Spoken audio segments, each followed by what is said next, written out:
श्री शिवाय नमस्तुभ्यम। हर हर महादेव। मध्य प्रदेश के भिंड के दंदरौआ धाम डॉक्टर हनुमान की इस पावन धरा में गुरुजी पंडित प्रदीप मिश्र जी के द्वारा शंकर सुमन सुंदर शिव महाप्राण कथा जो कि 28 नवंबर से शुरू हो गई है और आज 30 नवंबर कथा का तीसरा दिन था। ये 5 दिवसीय शिव महाप्राण कथा है जो कि 5 दिनों तक चलने वाली है। 28 नवंबर से 2 दिसंबर तक ये कथा आस्था चैनल यूट्यूब के माध्यम से देखी जा सकती है। आज की कथा बहुत ही अधिक रोचक जानकारियों से भरपूर थी। आज की कथा में गुरुजी ने बेलपत्र के पौधे या पेड़ में एक औषधि होती है उसकी जानकारी देते हुए बताया है। यदि बेलपत्र का वृक्ष सूख जाता है और उसकी जो डंडी होती है उसका जो चंदन बनता है उस चंदन के लेपन को शिव जी पे लगाया जाता है, शिव जी पे अर्पित किया जाता है। किस तरीके से आपको उस चंदन का लेपन शिव जी पे लगाना है, कौन से दिन लगाना है और उस उपाय से आपके जीवन में क्या बदलाव आएगा, कौन से रोग, कौन सी कष्ट बीमारियों के लिए उन उपाय को किया जाता है, वो भी हम आपको इसी वीडियो के अंत में बताने वाले हैं। आज की कथा में गुरुजी ने 13 उपाय पत्र उपयोगी जानकारियां दी हैं। सभी की जानकारी आपको इसी वीडियो के माध्यम से देंगे। किसी कारणवश यदि आपने आज की कथा नहीं सुनी है तो पूरी कथा का रसद आपको एक छोटे से वीडियो से प्राप्त हो जाएगा। तो बढ़ते हैं आज की कथा की पहली जानकारी की ओर। स्वर्णलता वर्मा राजेश वर्मा जी पत्र लेकर आई। एक बेलपत्र का फल, एक लोटा जल का फल क्या होता है वो वर्णन करना चाहेंगे। मेरी बेटी ने सिविल जज के लिए परीक्षा दी पर उसका मेंस क्लियर नहीं हुआ। बेटी बहुत निराश हो गई। मैंने मेरी बेटी से कहा निराश मत हो, एक लोटा जल और एक बेलपत्र में शहद लगाकर उसे बेलपत्र को शिवलिंग पे अर्पित करना शुरू करो। गुरुजी, दुनिया के लोग हंसते होंगे, बेलपत्र में शहद लगाने से फल मिलता है क्या? मैं कुबरेश्वर महादेव का स्मरण किया और कथा पंडाल में बैठकर कथा का श्रवण किया। सीहोर अग्रवाल धर्मशाला में जाकर कथा का श्रवण किया। पशुपतिनाथ व्रत किया। मेरी बेटी का रिजल्ट आया है तो आज मेरी बेटी जज बन गई है। उसी का आभार व्यक्त करने कथा पंडाल में आई हूँ। बढ़ते हैं आज की कथा की दूसरी जानकारी की ओर।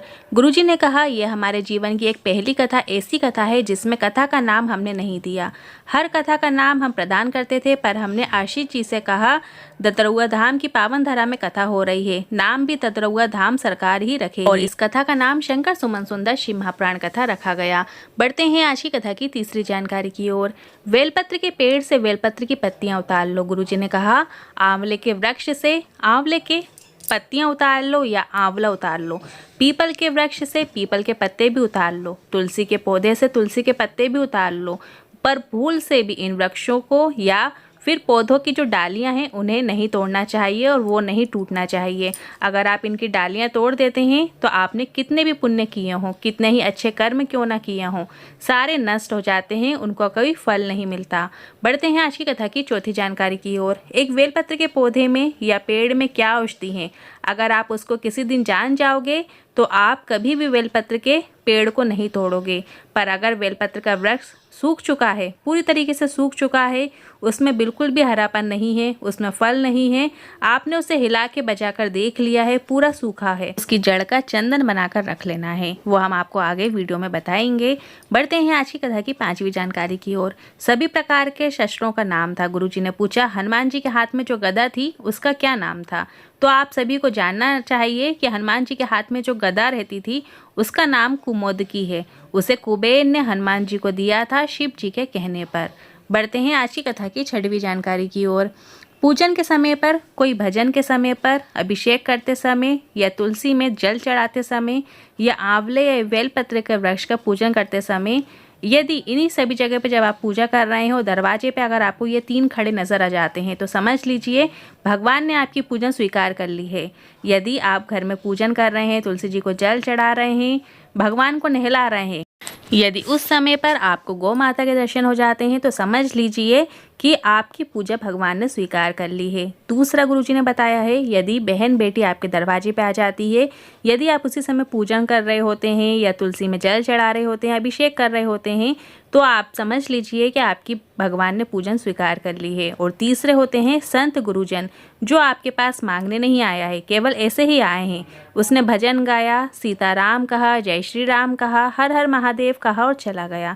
इस प्रकार से अगर आपके साथ होता है तो आपको ये समझ लेना चाहिए कि भगवान ने आपकी पूजन स्वीकार कर ली है। बढ़ते हैं आज की कथा की सातवीं जानकारी की ओर। कांसे की थाली, पीतल की थाली या तांबे की थाली जिसके घर में बसती थी उसके घर में शुभ समाचार आता था। पर आज के समय में घर में स्टील की थाली बसती है। पर अब तो स्टील भी गया, अब तो प्लास्टिक ने जगह ले ली है। घर में आनंद भयो था, मतलब कृष्ण जी आए थे, कान्हा जी आए थे, तब पीतल की थाली, कांसे की थाली बजाई गई थी। बढ़ते हैं आज की कथा की 8वीं जानकारी की ओर। अब आपने मंदिर में देखा होगा, मंदिर में जो घंटाल बंधे होते हैं वो तांबे के या कांसे के या पीतल के होते हैं और उन्हें जब कोई बजाया जाता है तो आरती में जितने लोग भी सम्मिलित होते हैं उनके घर में खुशियां प्रवेश कर जाए, उनके घर में आनंद प्रवेश कर जाए। बढ़ते हैं आज की कथा की 9वीं जानकारी की ओर। गुरुजी का एक बच्चे का पत्र आया था जिसे हम नहीं बोलेंगे। गुरुजी ने कहा कि हम नाम नहीं लेंगे। उसमें लिखा था, मैं दिगुआ की रहने वाली हूँ। मेरे बेटे का आर्मी का एग्ज़ाम निकल गया पर मेडिकल निकलना था और उसके शरीर में एक रोग हो गया था जिससे उसके छाती का बैलेंस समान नहीं था। उसके सीने में गठान थी। 15 दिन बचे थे उसके मेडिकल होने में। मैंने कहा भोलेनाथ पर भरोसा रख और रोज़ 1 लोटा जल चढ़ा। बेटे का ऑपरेशन करा दिया, गठान निकलवा दी, पर बेटे को जो गठान का ऑपरेशन का निशान था वो कैसे मिटेगा? बेटा ने कहा, जब बाबा ने ऑपरेशन कर दिया है तो निशान भी मिट जाएगा। बेटा पूरे शरीर में शिवलिंग पर चढ़े हुए जल को लगाकर मेडिकल एग्ज़ाम देने के लिए चला गया। बाबा की कृपा से वो मेडिकल में पास हो गया है। उसकी सरकारी नौकरी आर्मी में लग गई है। उसी का आभार व्यक्त करने कथा पंडाल में आए हैं। पढ़ते हैं आज की कथा की 10वीं जानकारी की ओर। सलाह और सहयोग ये दोनों अलग अलग शब्द हैं और दोनों में ज़मीन आसमान का अंतर है। सलाह देने वाले ढेर सारे मिल जाते हैं और सहयोग देने वाला बड़ी मुश्किल से 1 या 2 ही मिलेगा। बढ़ते हैं आज की कथा की 11वीं जानकारी की ओर। आज की कथा में गुरुजी ने एक नए उपाय की जानकारी देते हुए बताया है। ये वैसे तो 3 विशेष नए उपाय हैं। एक, बेलपत्र के पौधे में या पेड़ में क्या औषधि है, अगर आप उसको किसी दिन जान जाओगे तो आप कभी बेलपत्र का पेड़ को नहीं तोड़ोगे। पर अगर बेलपत्र का वृक्ष सूख चुका है, पूरी तरीके से सूख गया है और उसमें बिल्कुल भी हरापन नहीं है, उसमें फल नहीं है, आपने उसे हिलाकर बजाकर देख लिया है, पूरा सूखा हुआ है, तो उसकी जड़ से आपको चंदन बनाकर रख लेना है। अब आपको जो जड़ है वो लेकर आ जाना है और उसको एक पत्थर पर घिस लेना है। थोड़ा सा जल डाल के उसको घिस कर उसका लेपन तैयार कर लेना है, चंदन बना लेना है, बनाकर रख लेना है। अब आपको प्रत्येक माह में आने वाली जो प्रदोष है या फिर मासिक शिवरात्रि है या फिर सोमवार की अष्टमी में प्रयास करना है कि उस बेलपत्र के चंदन को आपको भोलेनाथ की शिवलिंग पर लगाना है। आपको तीनों दिन अलग अलग डब्बी में रख कर चंदन लगाना है। मतलब आपने एक डब्बी में चंदन प्रदोष में लगाया, दूसरी डब्बी से आपने चंदन जो बनाया है वो आपने मासिक शिवरात्रि में जो चंदन है वो शिवलिंग पे लगाया और तीसरी डिब्बी से आपने चंदन सोमवार की अष्टमी में शिवलिंग पे लगाया। चंदन लगाने के बाद आपको वापस उसी डब्बी में चंदन प्राप्त कर लेना है।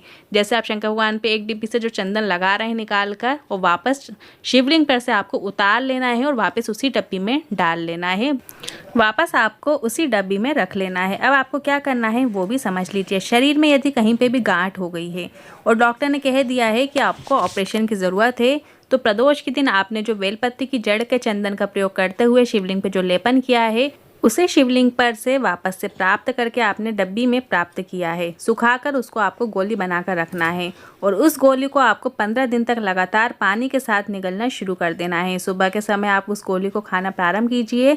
खाते समय आपको कुंदकेश्वर महादेव का नाम स्मरण करना है।